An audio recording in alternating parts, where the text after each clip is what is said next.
கீழ் தேசம் வேட்டு வந்தோம் வெகு தூரம் கையில் காணிக்கைகள் கொண்டு பின் செல்வோம் நட்சத்திரம்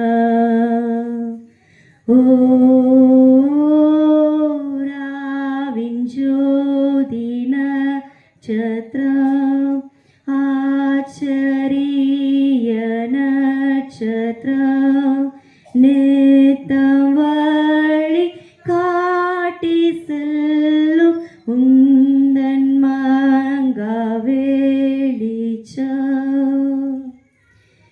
பெத்லகேம் வந்த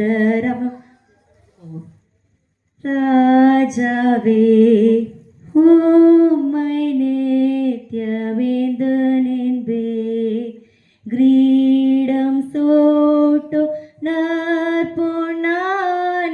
வைத்திடும் பாதமே ஓராவின் ஜோதி நட்சத்திரம் ஆச்சரிய நட்சத்திரம் நேத்தம் வழி காட்டி செல்லும் உந்தன் மங்கா வெளிச்சம் வெள்ளை போலும் நானிவே கொண்டு வந்தேன் காட்டவுமே துக்க பாவபாரம் தாங்கி மறிப்பாரிவரே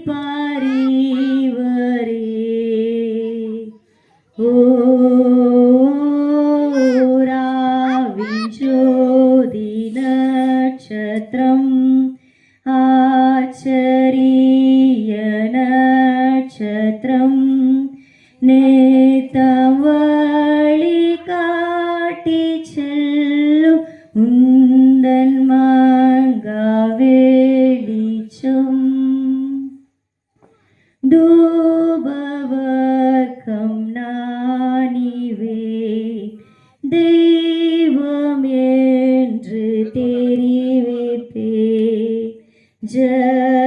ஜபதூபம் ஏறெடுப்பே உம் பாதம் பணிவே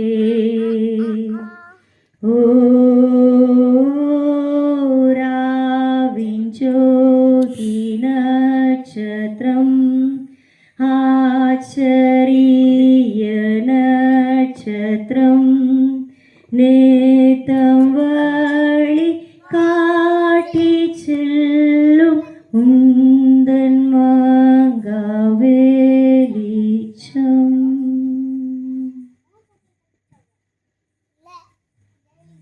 இந்த முன்னணி காட்சியானது இயேசு கிறிஸ்துவை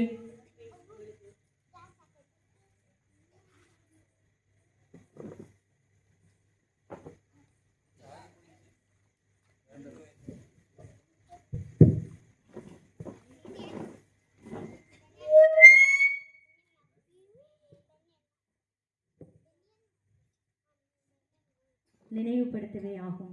ஆம், நம்முடைய இரட்சகராகிய இயேசு கிறிஸ்து அவர் தெய்வமாய் இருந்தும் தேவாதி தேவனாய் இருந்தும் மனிதன் பாவத்தில் மரிப்பதை விரும்பாத அவர் தானே மனித ரூபம் எடுத்து தன் ஜனங்களை தன் பிள்ளைகளை தன் சொந்த இரத்தத்தினாலே மீட்கும்படியாக இந்த உலகத்திலே வந்த நாள்தான் கிறிஸ்துமஸ்.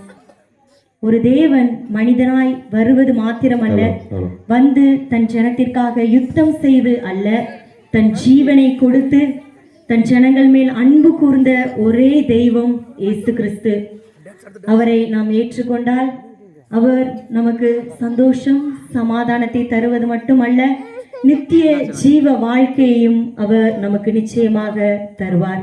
இங்கே வந்திருக்கிற ஒவ்வொருவரும் இயேசுவுக்கு உங்கள் இருதயத்தில் இடம் கொடுக்கும் போது உங்களுக்கும் நிலையான சந்தோஷம் சமாதானம் மட்டுமல்ல, நித்திய வாழ்வுக்கான பாக்கியத்தையும் ஆண்டவர் தருவார்.